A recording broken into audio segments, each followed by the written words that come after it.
റിംപാര എന്നുള്ള ഒരു ഗ്രാമമുണ്ടായിരുന്നു. ആ ഗ്രാമത്തിൽ വിജയും സഞ്ജയും തങ്ങളുടെ കുടുംബത്തോടൊപ്പം ജീവിച്ചിരുന്നു. വിജയുടെ കുടുംബം തന്ത്രശാലികളും സമർത്ഥരുമായിരുന്നു. സഞ്ജയ് ആണെങ്കിലും നേർവഴിക്ക് പോകുന്നവനും പാവവുമായിരുന്നു. സഞ്ജയ് ദിവസവും പൂജ ചെയ്തതിനു ശേഷമേ തന്റെ വയലിൽ ജോലി ചെയ്യുന്നതിനായി പോകുമായിരുന്നുള്ളൂ. എന്നത്തെയും പോലെ സഞ്ജയ് ഒരു ദിവസം തന്റെ വീടിനു മുൻപിൽ ഉണ്ടായിരുന്ന ഒരു തെങ്ങിന് സമീപം ഇരുന്ന് പൂജ ചെയ്തുകൊണ്ടിരിക്കുകയായിരുന്നു. എന്റെ ദൈവമേ, നിങ്ങൾക്കാണ് ഏറ്റവും ശക്തിയുള്ളത്. നിങ്ങളാണ് ഈ ലോകത്തിനെ സൃഷ്ടിച്ചത്. നിങ്ങളാണ് എന്റെ എല്ലാം. എന്റെ ഭക്തിയിൽ ഞാൻ ഒരു കുറവും വച്ചിട്ടില്ല. എനിക്ക് എങ്ങനെയെങ്കിലും നിങ്ങളുടെ ദർശനം തരൂ പ്രഭു. എന്നിട്ട് എന്നെ ആശീർവദിക്കൂ പ്രഭു. ഞാൻ പല വർഷങ്ങളായി നിങ്ങൾക്ക് പൂജ ചെയ്തുകൊണ്ടിരിക്കുക പ്രഭു. സഞ്ജയ് ഇത്രയും പറഞ്ഞപ്പോഴേക്കും വനദേവൻ അവിടെ പ്രത്യക്ഷപ്പെട്ടു. ആ വനദേവൻ സഞ്ജയിനെ ആശീർവദിച്ചുകൊണ്ട് എന്താണ് പറഞ്ഞതെന്നോ? എണീറ്റോളൂ ഭക്ത, ഞാൻ നിന്റെ ഭക്തിയിൽ സന്തുഷ്ടനാണ്. നിന്നെ ആശീർവാദം ചെയ്യാൻ വേണ്ടിയാ വന്നത്. ചോദിക്ക്, നിനക്ക് എന്താ വേണ്ടത്? ദൈവമേ, നിങ്ങളെന്നെ അമരനാക്കണ്ട. എനിക്ക് വേറെ ഒരു ലോകത്തിലേക്കും പോവണ്ട. ഈ ജന്മത്തിൽ തന്നെ എന്നെ ഒരു പണക്കാരനാക്കിയാൽ മതി. എന്നാലേ എന്നെ കൊണ്ട് എന്റെ ജോലികളെല്ലാം വളരെ സുലഭമായി ചെയ്യാൻ പറ്റൂ. എന്റെ കുടുംബത്തിനും സന്തോഷം കൊടുക്കാൻ പറ്റുള്ളൂ. എന്റെ ആശ ഇത്ര മാത്രമേ ഉള്ളൂ. ഇത് നോക്ക് സഞ്ജയ്, ഞാൻ നിനക്ക് ഒരു പണക്കാരനാവാനുള്ള ആശീർവാദം തരാം. പക്ഷേ ആ സാധനം നീ തനിച്ച് തന്നെ കണ്ടുപിടിക്കണം. എന്നാലേ നിനക്ക് ഒരു പണക്കാരനാകാൻ കഴിയൂ. നീ പണക്കാരനാവാനുള്ള വഴി എന്നെ കൊണ്ട് പറയാൻ പറ്റില്ല. നിന്റെ ബുദ്ധിയും നിന്റെ സാമർഥ്യവും കൊണ്ട് മാത്രമേ നിന്നെ കൊണ്ട് ഒരു പണക്കാരനാവാൻ പറ്റൂ. ഇത്രയും പറഞ്ഞുകൊണ്ട് ആ വനദേവൻ അവിടെ നിന്നും പോയി. ഇപ്പൊ എനിക്ക് സന്തോഷമായി. ഇങ്ങനെ തന്നെ സംഭവിക്കണം. എന്നാലേ ഈ ഗ്രാമത്തിലും ഈ നഗരത്തിലും എന്നെ കൊണ്ടൊരു പണക്കാരനാവാൻ പറ്റൂ. എന്നിട്ട് എല്ലാരെയും കാലം പണക്കാരനാവാൻ പറ്റൂ. അപ്പോഴാണ് അവിടേക്ക് സഞ്ജയിന്റെ ഭാര്യ കരിഷ്മ വന്നത്. എന്നിട്ട് എന്താണ് പറഞ്ഞതെന്നോ? എന്താ കാര്യം? ഇന്ന് നിങ്ങൾ വയലിലേക്ക് പോയതേയില്ല. എന്താ, നിങ്ങൾക്കിന്ന് ജോലി ചെയ്യാൻ ആഗ്രഹമേ ഇല്ലെന്നാണോ? ഇങ്ങോട്ട് നോക്ക് കരിഷ്മ, ഇപ്പൊ നമ്മൾ വലിയ പണക്കാരാവാൻ പോവാ. ഞാൻ എന്തിന് പാടത്തേക്ക് പോയി കൂലിപ്പണി ചെയ്യണം? അതിനേക്കാളും ഞാൻ വെയിറ്റ് ചെയ്യുന്നതല്ലേ നല്ലത്. പിന്നെ എനിക്ക് വീട്ടിൽ നന്നായിട്ട് റെസ്റ്റ് എടുക്കാൻ പറ്റും. മറ്റൊരു വശത്ത് തന്ത്രശാലിയായ വിജയ്, അവൻ തന്റെ വീട്ടിലിരുന്ന് ഓരോന്ന് പ്ലാൻ ചെയ്യുകയായിരുന്നു. എന്റെ അടുത്ത് ഒരു നല്ല വഴിയുണ്ട്. നമ്മുടെ സഞ്ജയുടെ പാടത്തുള്ള കൊയ്ത്ത് നിർത്തി അവനെ ദരിദ്രനാക്കണം. എന്നാലേ നമ്മുടെ പാടം വലുതാകത്തുള്ളൂ. പിന്നെ നമ്മുടെ വരുമാനവും അവനെക്കാളും വലുതാവാൻ തുടങ്ങും. അതെ, നിങ്ങൾ പറഞ്ഞത് വളരെ ശരിയാണ്. നമുക്ക് അതുപോലെ തന്നെ ചെയ്യാം. ഞാൻ വെളുപ്പിന് 5 മണിക്ക് തന്നെ പോയി അവരുടെ വയലിലുള്ള ആ വെള്ളം വരുന്ന വഴി തുറന്നു വിടാം. അങ്ങനെ അതിനെ നമുക്ക് ചെറുതാക്കാം. സഞ്ജയ്ക്ക് അതിനെപ്പറ്റി മനസ്സിലായതേയില്ല. അതായത് ആ വനദേവൻ തന്റെ മുഴുവൻ ശക്തികളും ആ തെങ്ങിന് നൽകിയിരിക്കുന്നുവെന്ന്. സഞ്ജയുടെ അലസത കൊണ്ട് അവൻ ആ ഭാഗത്തേക്ക് നോക്കിയതേ ഉണ്ടായിരുന്നില്ല. നിങ്ങളിങ്ങനെ വിശ്രമിക്കാൻ തുടങ്ങി ഏകദേശം 1 മാസമായി. ഈ തെങ്ങിന് മുകളിലുള്ള തേങ്ങകൾ പറിച്ച് അത് വിൽക്കാനെങ്കിലും നോക്കിക്കൂടെ? ഒന്ന് ചുമ്മാ ഇരിക്കെ. ഈ ഇളനീര് കൊണ്ട് നമുക്ക് എന്ത് വരുമാനമാ കിട്ടാൻ പോന്നെ? അതൊക്കെ വെറുതെ പറയുന്നതാ. വളരെ കുറഞ്ഞ സമയം കൊണ്ട് തന്നെ ഈ തെങ്ങിന് മുകളിലുള്ള തേങ്ങകളെല്ലാം വിളഞ്ഞിരിക്കുന്നു. ഇതൊന്നു പോയി വിറ്റിട്ട് വന്നൂടെ? ഞാനല്ലേ നിന്റെ അടുത്ത് പറയുന്നേ, വനദൈവത്തിന്റെ ആശീർവാദം നമുക്കുണ്ട്. ഞാൻ വേഗം തന്നെ ഒരു പണക്കാരനാവും. പിന്നെ ഈ ചെറിയ ചെറിയ കാര്യങ്ങളൊക്കെ ഞാൻ എന്തിനാ ചെയ്യുന്നത്? സഞ്ജയ് ആ തെങ്ങിന്റെ ഭാഗത്തേക്ക് ഒരിക്കലും നോക്കിയില്ല. അങ്ങനെ ഒരു ദിവസം രാത്രി സമയത്ത് വിജയ് തന്റെ വീടിന് സമീപം കിടന്നുറങ്ങുകയായിരുന്നു. അപ്പോഴാണ് അതിരിലുള്ള തെങ്ങിൽ നിന്ന് ഒരു തേങ്ങ വീണ് വിജയിന്റെ തലയിലേക്ക് വീണത്. അങ്ങനെ ഇരിക്കുമ്പോ എന്റെ തലയിൽ എന്തായി വന്നു വീഴുന്നേ? ഓ, ഇളനീരാണോ? ആഹാ, നല്ല കാര്യം തന്നെ. ഭഗവാൻ തരുമ്പോ എല്ലാം അങ്ങ് ഒന്നിച്ചങ്ങ് തരും. എന്താ ചെയ്യാ? അതുമാത്രമല്ലാതെ ഈ ഇളനീര് എനിക്ക് സഞ്ജയുടെ മരത്തിൽ നിന്നല്ലേ കിട്ടിയത്. പക്ഷെ വീഴുന്നത് എന്റെ സ്ഥലത്തിനകത്തല്ലേ. അതുകൊണ്ട് അതിന് സ്വന്തക്കാരൻ ഞാനാ. അപ്പോഴാണ് വിജയുടെ മുന്നിലേക്ക് മറ്റൊരു തേങ്ങ കൂടി വന്ന് വീണത്. ആ തേങ്ങകളെല്ലാം കണ്ട് വിജയ്ക്ക് വളരെയധികം സന്തോഷമായി. ആ 2 തേങ്ങകളും എടുത്ത് വിജയ് തന്റെ ഭാര്യയുടെ അടുത്തേക്ക് പോയി. എന്നിട്ട് എന്തു പറഞ്ഞെന്നോ? ഇതാ കേൾക്കുന്നുണ്ടോ? ഞാൻ എന്താ കൊണ്ടുവന്നിരിക്കുന്നതെന്ന് വന്ന് നോക്ക്. എന്താ കൊണ്ടുവന്നിരിക്കുന്നത്? അയ്യോ, നിങ്ങളെന്താ തേങ്ങ കൊണ്ടുവന്നിരിക്കുകയാണോ? ശരി ശരി, താ, ഞാൻ തേങ്ങാ ചട്നി ഉണ്ടാക്കാം. ഇതിന്റെ വെള്ളം ഞാൻ കുടിച്ചോളാം. ആ, ഇതിനകത്തുള്ള വെള്ളം എടുത്ത് എനിക്ക് കുടിക്കാന്താ. വേഗം പൊട്ടിക്ക്. വിജയുടെ ഭാര്യ ആ തേങ്ങ വെട്ടിയ ഉടനെ അവൾ എന്ത് കണ്ടെന്നോ? ആ തേങ്ങയ്ക്കുള്ളിലെ വെള്ളം സ്വർണ്ണ വെള്ളമായിരിക്കുന്നതാണ് കണ്ടത്. അത് കണ്ട് അവർ രണ്ടുപേരും അത്ഭുതപ്പെട്ടുപോയി. എന്താ ഇത്? ഈ തേങ്ങയ്ക്കകത്ത് സ്വർണ്ണമാണല്ലോ. ഇതുകൊണ്ട് നമുക്ക് എത്രമാത്രം സ്വർണം ഉണ്ടാക്കാൻ കഴിയുമെന്ന് അറിയോ? എന്റെ ഒരു സഹോദരനുണ്ട്, അവൻ സ്വർണ്ണ ജോലികൾ നന്നായി ചെയ്യും. ഇത് നോക്കിയേ, നമുക്ക് എന്ത് വലിയ ഭാഗ്യമാ കിട്ടിയിരിക്കുന്നേ. ഈ തേങ്ങ കാരണമാ നമുക്ക് ഈ തേങ്ങയ്ക്കകത്ത് സ്വർണം ഉണ്ടെന്ന് മനസ്സിലാക്കാൻ കഴിഞ്ഞത്. നമുക്ക് ഇത് വെച്ച് കുറെ പൈസ സമ്പാദിക്കാൻ കഴിയുമല്ലോ. നാളെ കാലത്തെ നമുക്ക് സഞ്ജയുടെ അടുത്ത് പോയി സംസാരിക്കാം.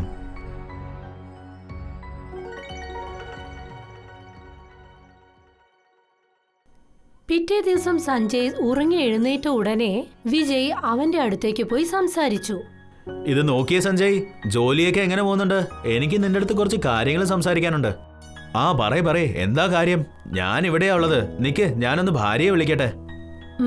ഞാൻ ഇവിടെ തന്നെയാ ഉള്ളത്. എന്താ കാര്യം? നീ ഒരു ദിവസം മുഴുവൻ വീട്ടിനകത്തല്ലേ ഇരിക്കുന്നേ? എല്ലാം നല്ല കാര്യങ്ങളാ. ഞാൻ എന്താ ചോദിക്കാൻ വന്നേന്ന് വെച്ചാ, നിന്റെ തെങ്ങിന്ന് എനിക്ക് കുറച്ച് തേങ്ങ പറിക്കാനുണ്ട്. എന്നെ അനുവദിച്ചാലൊന്ന് നന്നായിരിക്കും. അത് ഞാൻ എടുത്തോണ്ട് പോയി ആ മാർക്കറ്റിൽ വിറ്റോളാം. അതിന് ഞാൻ നിനക്ക് പൈസയും തരാം. അതെ, വിജയ് ചേട്ടൻ പറയുന്നത് ശരിയാണ്, വളരെ ശരിയാണ്. ഈ തേങ്ങകളെല്ലാം വിൽക്കുന്നതാ നല്ലത്. ഞാനും അതാ ആലോചിക്കുന്നത്. കുറച്ചെങ്കിലും വീട്ടിലേക്ക് പണം വരില്ലേ? ഇവര് വീട്ടിൽ തന്നെ ഇരിക്കാൻ തുടങ്ങി ഒരുപാട് കാലമായി. എനിക്ക് ഈ കാര്യത്തിന് സമ്മതം തന്നെയാ. നീ ആ തേങ്ങ വിറ്റ് ആ പൈസ തന്നാ മതി. അതിനപ്പുറം എന്ത് സംഭവിച്ചെന്നോ? വിജയ് ദിവസവും തെങ്ങിൽ കയറി തേങ്ങകൾ ഉരിക്കാൻ തുടങ്ങി. അങ്ങനെ തേങ്ങകൾ പറിച്ച ഉടനെ അതിൽ നിന്നും സ്വർണത്തിന്റെ തേങ്ങാവെള്ളം എടുത്തു. എന്നിട്ട് അവൻ അളിയനെ പോയി കണ്ട് അതിൽ നിന്നും സ്വർണങ്ങൾ ഉണ്ടാക്കി. പതുക്കെ സമയം കടന്നുപോയി. അങ്ങനെ വിജയ് ഗ്രാമത്തിലെ ഏറ്റവും വലിയ പണക്കാരനായി മാറി. ഇത് കണ്ടില്ലേ, ഞാൻ നിന്റെ അടുത്ത് ആദ്യമേ പറഞ്ഞതല്ലേ നമുക്ക് ആ ദൈവത്തിന്റെ ആശീർവാദം ഉണ്ടെന്ന്. നിങ്ങൾ പറഞ്ഞത് ശരിയാ. ഒരു കാര്യം ചെയ്യാം, നമുക്കുടനെ തന്നെ ഒരു സ്വർണ്ണക്കട തുറക്കാം. സ്വർണ്ണാഭരണക്കട. എന്താ പറയുന്നത്? ഞാനും ഈ കാര്യം തന്നെയാ ഓർത്തു വെച്ചത്. പക്ഷെ ആ സഞ്ജയ്ക്ക് നമ്മുടെ പുറത്തൊരു ഡൗട്ട് വരും. എല്ലാ കാര്യങ്ങളും നമ്മൾ ഉടനെ തന്നെ ചെയ്യണ്ട. ഒരു വശത്ത് വിജയ് തന്റെ ജീവിതം സമാധാനപൂർണമായി ജീവിക്കുകയായിരുന്നു. പക്ഷേ മറ്റൊരു വശത്ത് സഞ്ജയ് ചിന്താധീനനായിരുന്നു, ദുഃഖിതനായിരുന്നു. അപ്പോഴാണ് കരിഷ്മ പറഞ്ഞത്, നിങ്ങൾ തന്നെ കണ്ടില്ലേ വിജയ് ചേട്ടൻ എത്ര വലിയ പണക്കാരനായി മാറിയെന്ന്. തീർച്ചയായും എന്തോ ഒരു രഹസ്യമുണ്ട്. അങ്ങനെയുണ്ടെന്ന് എനിക്ക് തോന്നാൻ തുടങ്ങി കുറെ നാളായി. നമുക്ക് പക്ഷെ മനസ്സിലാകുന്നില്ല. നീ ശരിയാ പറഞ്ഞത്. ഇത്രയും പൈസ അവൻ എവിടുന്നാ കിട്ടിയത്? എനിക്ക് അറിഞ്ഞിടത്തോളം അവൻ വേറെ ഏതൊരു ജോലിയും ചെയ്തിട്ടില്ല. വെറും ഇളനീര് മാത്രമല്ലേ വിൽക്കുന്നത്. നമ്മുടെ തേങ്ങകളെല്ലാം വിൽക്കാൻ തുടങ്ങിയതിനു ശേഷമാണ് അവർ പെട്ടെന്ന് പണക്കാരനായത്. മാത്രമല്ല, ഇത്രയും പണക്കാരനായിട്ടും ഇന്നും തേങ്ങകൾ എടുത്ത് വിൽക്കുന്നു. നീ ശരിയാ പറഞ്ഞേ. ആ ഇളനീരിൽ തന്നെ എന്തെങ്കിലും ഒരു സാധനം കാണും. എന്നെ നോക്കിയേ, അത്യാഗ്രഹം കാരണം ഞാനിപ്പോ വെറുതെ വീട്ടിൽ തന്നെ ഇരിക്കുക. വരൂ, നമുക്ക് പോയി നോക്കാം അവരിപ്പോ എന്താ ചെയ്യുന്നതെന്ന്. സഞ്ജയും സഞ്ജയുടെ ഭാര്യ കരിഷ്മയും ആരും അറിയാതെ വിജയുടെ വീടിന് സമീപത്തേക്ക് പോയി. അവിടെ വിജയ് തേങ്ങകൾ വെട്ടിക്കൊണ്ടിരിക്കുകയായിരുന്നു. സഞ്ജയും കരിഷ്മയും ജനലിലൂടെ ഈ കാഴ്ച കണ്ടുകൊണ്ടിരുന്നു. അതായത് തേങ്ങ വെട്ടുന്ന കാഴ്ച. കണ്ടില്ലേ, ആ മണ്ടന് ഇതുവരെ അത് മനസ്സിലായിട്ടില്ല. അതായത് ഞാൻ അവനെ ഉപയോഗപ്പെടുത്തിക്കൊണ്ടിരിക്കാന്ന്. ആ തെങ്ങ് എന്ന് വരെയാണോ നമുക്ക് സ്വന്തമായിരിക്കുന്നത്, അതുവരെ നമുക്ക് പൈസ ഉണ്ടാക്കിക്കൊണ്ടിരിക്കാം. അതുവരെ നമുക്ക് വലിയ പണക്കാരായിക്കൊണ്ടിരിക്കാം. നിങ്ങൾ പറഞ്ഞത് വളരെ ശരിയാണ്. അവരുടെ കൂടെ ഭ്രാന്തിയായ അവരുടെ ഭാര്യ കരിഷ്മ, അവൾ വിചാരിക്കുന്നത് അവൾ ബുദ്ധിശാലിയാണെന്നാണ്. ശരി, എന്നാ വേഗം ആ ഇളനീരൊക്കെ പൊട്ടിക്ക്. അത് കഴിഞ്ഞിട്ട് അതിലുള്ള വെള്ളം വെച്ച് എനിക്ക് സ്വർണം ഉണ്ടാക്കിത്താ.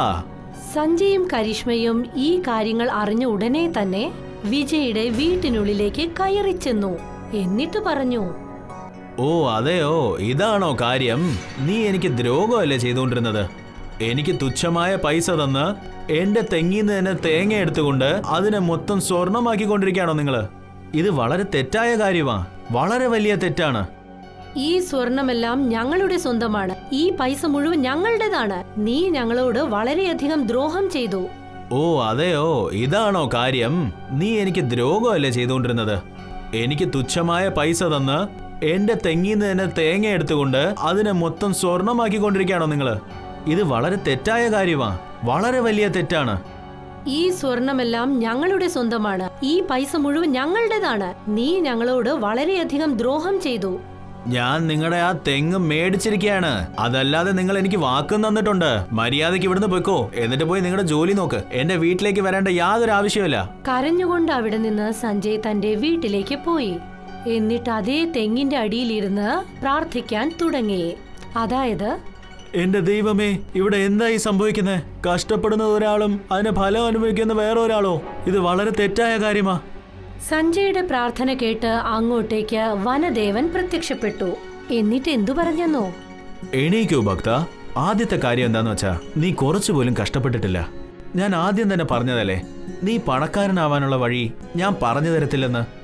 ആ വഴി വിജയ് കണ്ടുപിടിച്ചതല്ലാതെ അവൻ അധ്വാനിക്കുകയും ചെയ്തു.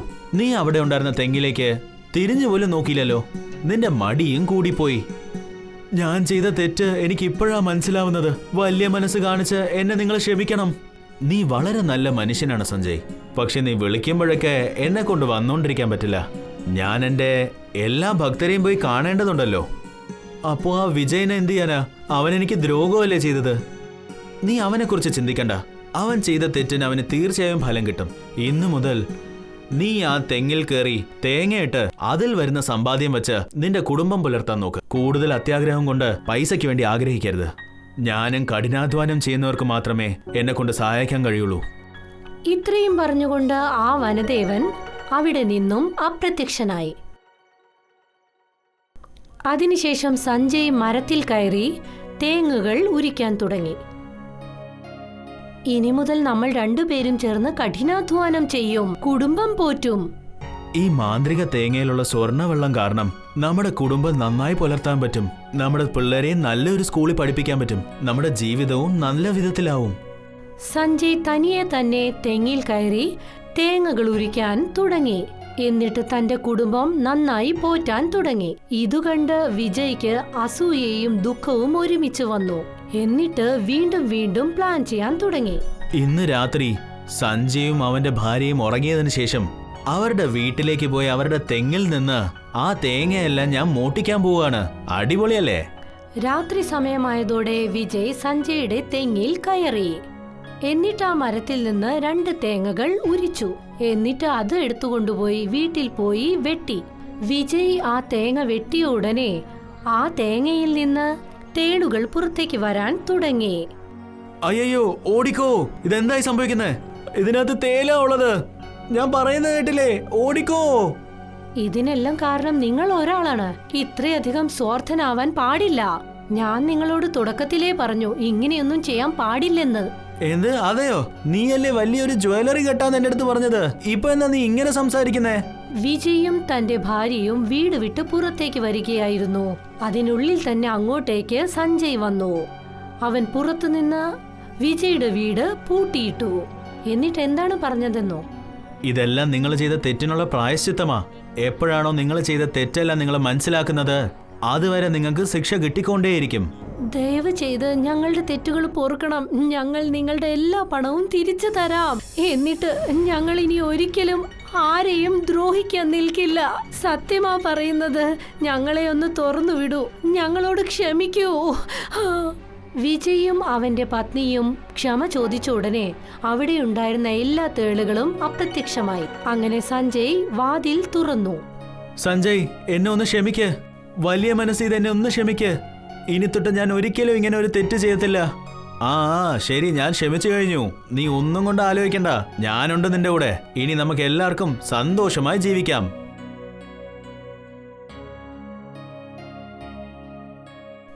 അങ്ങനെ വിജയും സഞ്ജയും തങ്ങളുടെ ജോലികൾ തനിയെ ചെയ്യാൻ തുടങ്ങി. അങ്ങനെ അവരുടെ കുടുംബം നടത്താൻ തുടങ്ങി. സഞ്ജയ് പത്നി കരിഷ്മയോടൊപ്പം നല്ല രീതിയിൽ ജീവിച്ചു. സഞ്ജയ്ക്ക് അധികം പണം ലഭിക്കുന്ന സമയത്തെല്ലാം ആ പണം തന്റെ ഗ്രാമത്തിലെ ദരിദ്രർക്കെല്ലാം വീതിച്ചു കൊടുത്തു. എന്നിട്ട് തന്റെ ജീവിതം നല്ല സന്തോഷവാന്മാരായി യാതൊരു പ്രശ്നവുമില്ലാതെ ജീവിച്ചു.